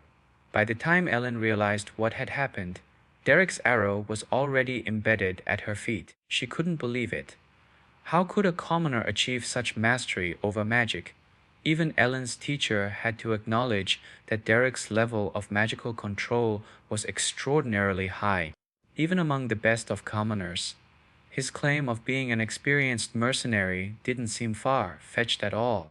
With just a couple of exchanges, Ellen realized Derek was no ordinary opponent she could afford to take lightly. As she began reciting spell incantations in the distinct style of the academy, Ellen created distance and readied another first-tier spell. This time, her expression turned serious. She called forth her specialty, fire element magic. Derek also noticed the change in her strategy. Ellen's intent wasn't just to attack him. It seemed she aimed to raise the entire duel stage. From a noble's perspective, Ellen's adaptability was remarkable. As her chanting ended, Ellen gracefully extended her right hand.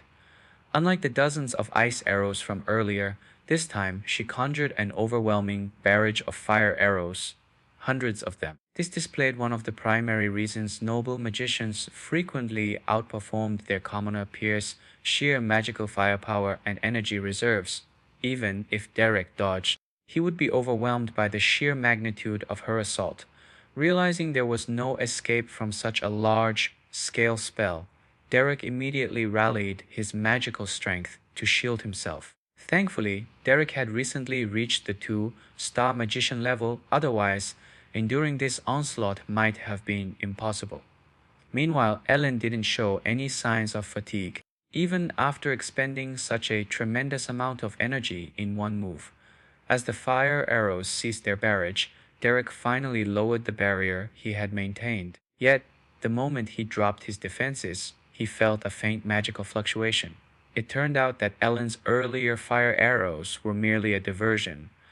Her true attack was a stealthily conjured ice spear, prepared while obscuring Derek's vision. Given their distance, Derek realized he couldn't evade or summon a barrier in time. He had to admit it was undeniable. The young Miss Ellen was a bona fide prodigy. Without hesitation, Derek cranked his 1-star magic spell, Light Burst, to its maximum output. This wasn't something Ellen had anticipated. The sudden brilliance of the spell blinded her momentarily, forcing her to rely on her instincts for balance amidst the chaos. Against a typical opponent, the battle might have already been decided at this point.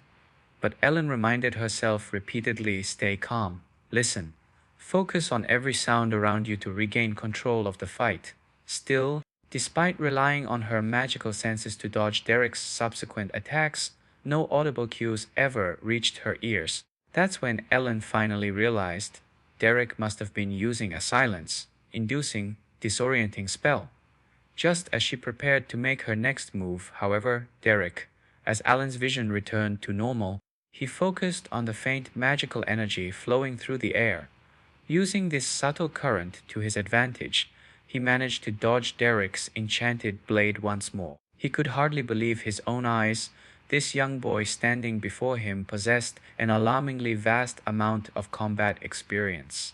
Alan even started doubting whether it was truly his magical perception that allowed him to evade Derek's attacks earlier. Perhaps it was Derek deliberately holding back during this fight, inching closer to pushing Alan to his absolute limits.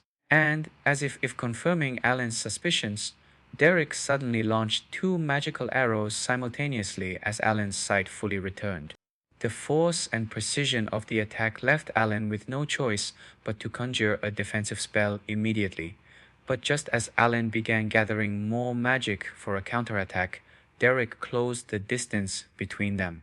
This, however, worked right into Alan's plan. Quick casting was his forte, and he reminded himself to seize any opportunity to unleash his magic the very moment Derek showed any signs of activating his own. He was determined to end this sparring session with a decisive move. Yet Derek surprised him once again. He didn't show even the slightest trace of magic energy at his fingertips, nor did he seem intent on casting a spell in the way Alan had anticipated. Instead, Derek stood firm, utterly calm. Alan was momentarily stunned. Had he miscalculated entirely? Before he could ponder further, sparks of electricity suddenly crackled at Derek's feet. It was unmistakably a basic first-tier lightning spell, but the strange part was its origin. It wasn't conjured from the usual focal point, the hands, but from Derek's feet instead. But Alan, being a prodigious tactician with incredible reflexes, adjusted immediately. Reacting within an instant, he cast a shielding spell to block Derek's attack. Without his inhumanly quick response time, the outcome at that moment would have likely been defeat. Even Alan's magic instructor, observing from the shadows, couldn't help but silently praise the complexity of Derek's tactics. Though Derek's style seemed wild and instinctive, there was a chaotic brilliance to it that defied traditional understanding. In the eyes of someone entrenched in academic magic, Derek's techniques were not just unconventional, they were utterly confounding. What an interesting kid, the instructor thought. Alan, regaining his composure, looked directly at his opponent. To be honest, he said aloud, slowly walking toward Derek, I didn't think much of you at first. Back then, I thought you were just a braggart, all talk and no substance. The spar had yet to conclude, but Alan suddenly did something unexpected. he bowed deeply to Derek. "Thank you for teaching me something so fascinating," he said sincerely. Derek's expression remained unreadable, and Alan's competitive streak reignited.